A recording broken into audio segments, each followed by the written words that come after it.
Hello बच्चों, आज की इस वीडियो में हम पढ़ेंगे क्लास 12th फिजिक्स का चैप्टर नंबर फर्स्ट, जिसका नाम है इलेक्ट्रिक चार्जेस एंड फील्ड से पढ़ने वाले हैं इक्वाटोरियल पोजीशन ऑफ डाइपोल। इस डेरिवेशन की पीडीएफ की लिंक डिस्क्रिप्शन में है, तो वहां से जाके आप इसको डाउनलोड कर लीजिए।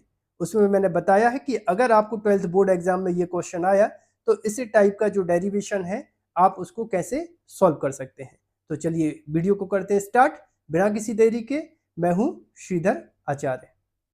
तो बच्चों, इक्वाटोरियल पोजीशन पर intensity of electric field find करने के लिए हमें सबसे पहले ड्रॉ करना होगा एक इलेक्ट्रिक डाइपोल। तो यहाँ पर हम एक इलेक्ट्रिक डाइपोल ड्रॉ करते हैं। अब इलेक्ट्रिक डाइपोल के टू चार्जेस होते हैं, यहाँ पर रखते हैं अपन क्या, फर्स्ट चार्ज रख देते हैं। फर्स्ट चार्ज लेते हैं क्या, प्लस क्यू, ठीक है। और सेकंड चार्ज अपन क्या ले लेते हैं, माइनस क्यू, ठीक है। प्लस क्यू और माइनस क्यू के बीच में यहाँ पर अपन इसका सेंटर ले लेते हैं और सेंटर को बोलते हैं ओ, ठीक है। अब यहाँ पर देखो, प्लस क्यू चार्ज मतलब फर्स्ट चार्ज से सेंटर तक के डिस्टेंस को अपन बोलते हैं एल, और सेंटर से माइनस क्यू तक के डिस्टेंस को बोलते हैं एल। तो टोटल कितना हो जाएगा बच्चों, 2l, ठीक है। एनसीईआरटी में लेंथ को ए लेके चले हैं, तो आप चाहो तो ए लिख सकते हो, आप चाहो तो एल लिख सकते हो, यहाँ पे कोई फर्क नहीं पड़ेगा, ठीक है। मैं एल लेके चल रहा हूँ, एल फॉर लेंथ। अब बच्चों, इसके सेंटर से हम खींचते हैं क्या, एक इक्वाटोरियल लाइन। तो इस लाइन को अपन क्या बोलते हैं, इक्वाटोरियल लाइन बोलते हैं, ठीक है। अब इस इक्वाटोरियल लाइन पर अपन क्या करते हैं, एक टेस्ट चार्ज रख देते हैं। सपोज यहाँ पर हमने एक टेस्ट चार्ज रख दिया। टेस्ट चार्ज को किससे रिप्रेजेंट करते हैं बच्चों, क्यू नॉट से रिप्रेजेंट करते हैं। हमेशा कैसा लेते हैं, पॉजिटिव लेते हैं। तो ऐसा पॉजिटिव चार्ज यहाँ पे रखा है। ये प्लस क्यू चार्ज इस टेस्ट चार्ज को क्या इस डायरेक्शन में रिपेल करेगा,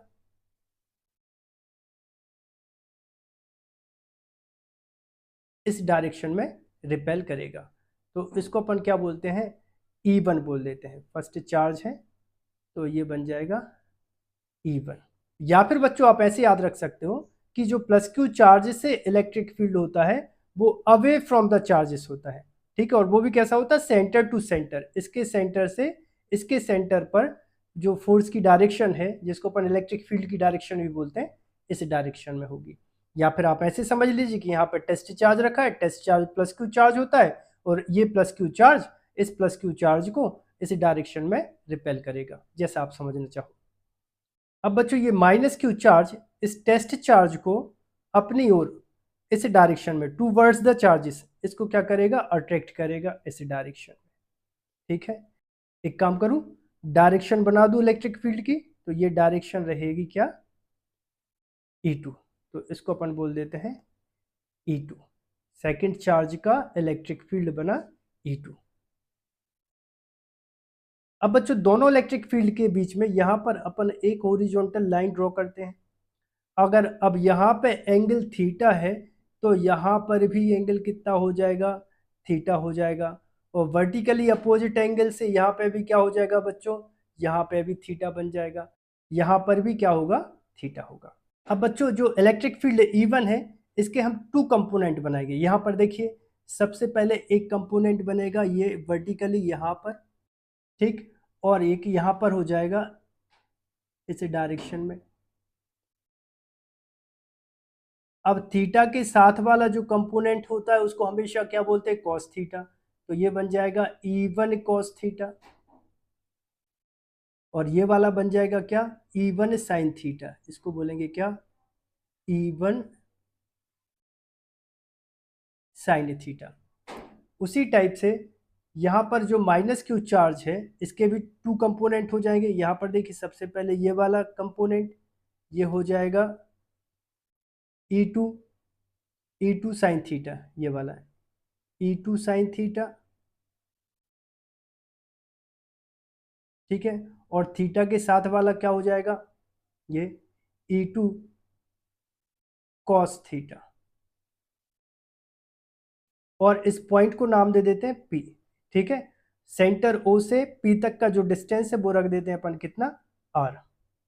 अब बच्चों कुछ पॉइंट्स का नामकरण कर देते हैं। जहाँ पे प्लस क्यू रखा है इस पॉइंट को बोल देते हैं अपन ए, जहाँ पर माइनस रखा है इसको बोल देते हैं बी, जिससे डिस्टेंस पे अपन को intensity of electric field find करना है उसको बोल देते हैं आर, यहाँ पर रख देते हैं क्या, पी।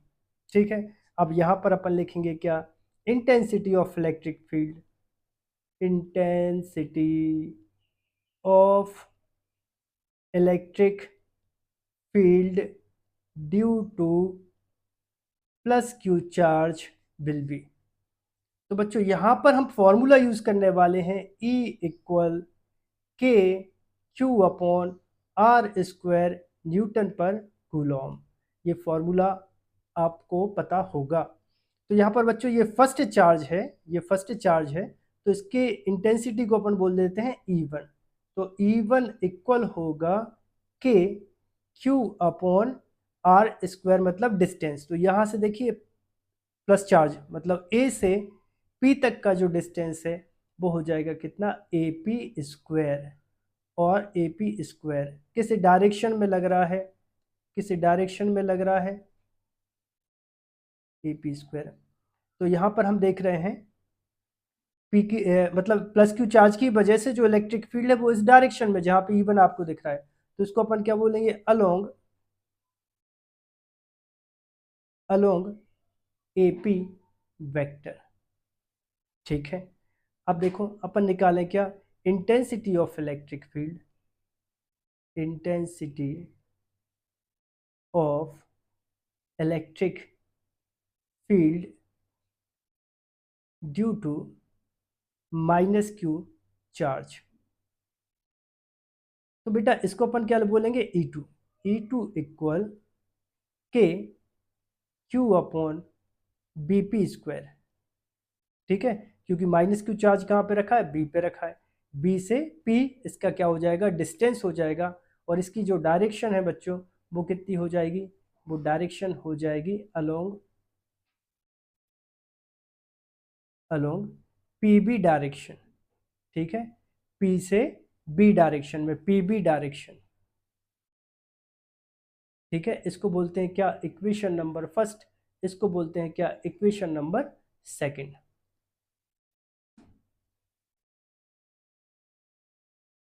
थोड़ा और ध्यान दीजिएगा बच्चों, आपको दिख रहा होगा symmetrical A P equal B P, दिख रहा है क्या, यहाँ पे अपन लिख दें क्या, A P equal B P, दिख रहा है क्या।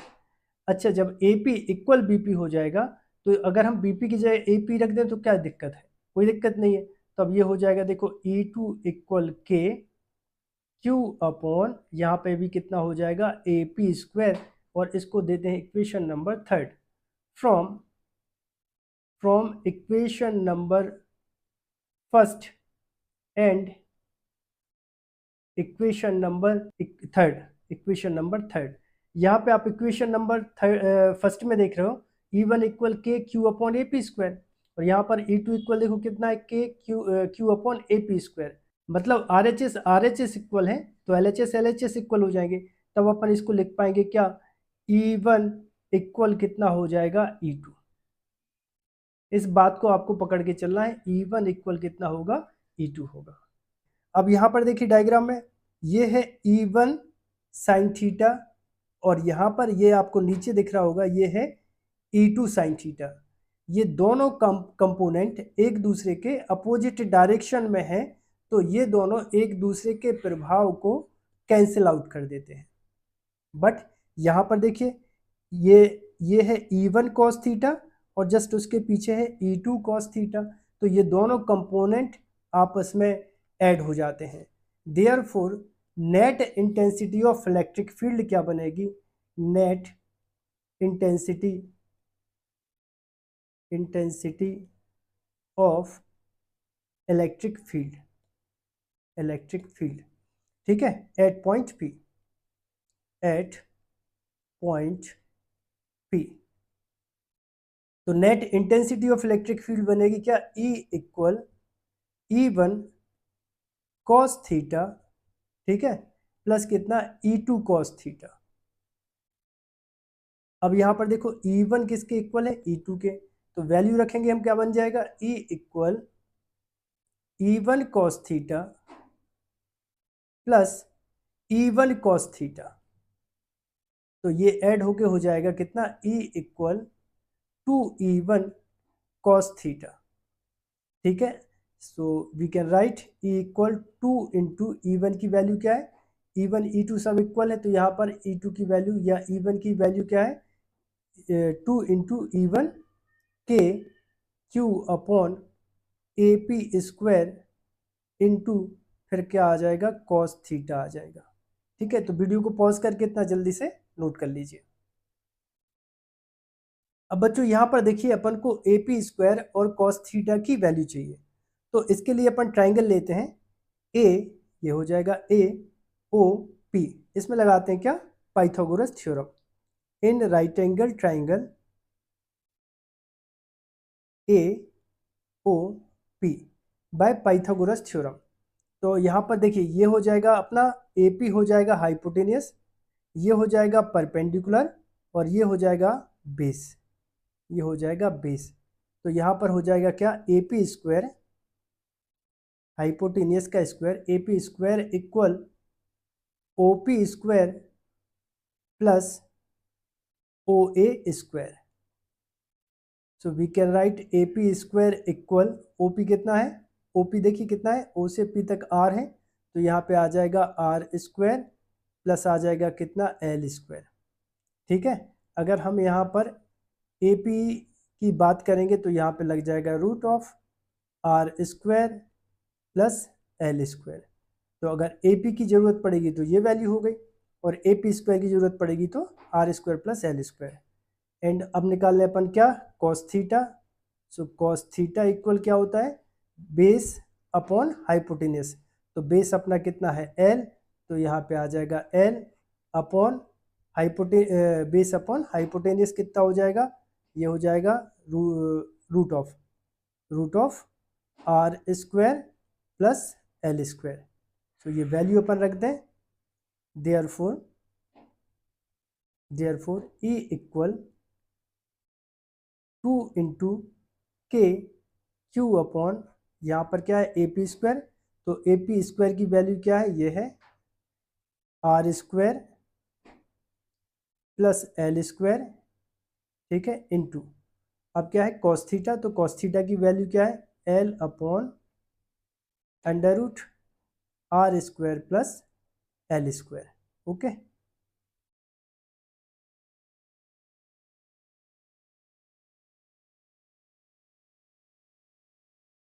अब बच्चों इलेक्ट्रिक डाइपोल मोमेंट का फॉर्मूला क्या होता है, P equal Q into 2L। तो वैल्यू रखेंगे अपन यहाँ पे, ये 2QL। So we can write E equal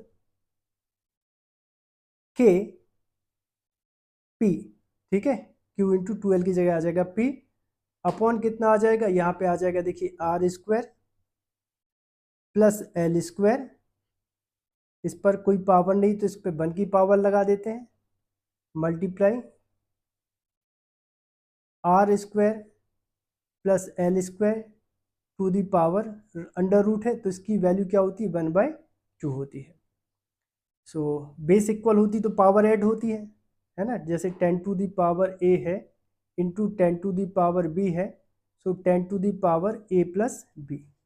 तो ऐसे ही इसको अपन लिखेंगे क्या, E इक्वल के P अपॉन 1 प्लस 1/2। तो ये हो जाएगा देखिए R square plus L square to the power 1 plus 1/2, मतलब हो जाएगा कितना, 3/2 न्यूटन पर कूलम। अब बच्चों हम चाहे तो K की वैल्यू रख सकते हैं। K की वैल्यू क्या होती है, K equal 1/4 pi epsilon not. ठीक है, वैल्यू रखोगे तो क्या हो जाएगा, E equal 1/4 pi epsilon not, यहाँ पे आ जाएगा P अपॉन कितना हो जाएगा, R square plus L square to the power 3/2। ठीक है, if dipole is very small, A से बी तक क्या है, इलेक्ट्रिक डाइपोल, इसकी लेंथ वेरी स्मॉल, तो इसको लिख सकते हैं if L less than R। मतलब जिस प्लेस पे अपन ने intensity of electric field find करी है, ऐसे अपन गए थे ना इक्वाटोरियल लाइन पे, R लेके गए थे, और ये क्या है 2L। तो इसे डिस्टेंस के कंपैरिजन में 2L जो है ना, इसकी वैल्यू बहुत कम है, तो L less than R, then E equal 1/4πε0, ये हो जाएगा P अपॉन, यहाँ पे आ जाएगा कितना, R² टू दी पावर, ये तो 0 हो गया, टू दी पावर 3/2, 2 से 2 क्या हो जाएगा, कैंसिल हो जाएगा। सो फाइनली आंसर आ जाएगा, फाइनल आंसर होगा E equal 1/4πε0 P upon R³ newton पर कूलम। आई होप आप सभी को वीडियो पसंद आया होगा। यदि आप सभी को वीडियो पसंद आया हो तो चैनल को सब्सक्राइब करें, वीडियो को लाइक करें और वीडियो को अपने दोस्तों के साथ शेयर करें। मिलते हैं अगली वीडियो में।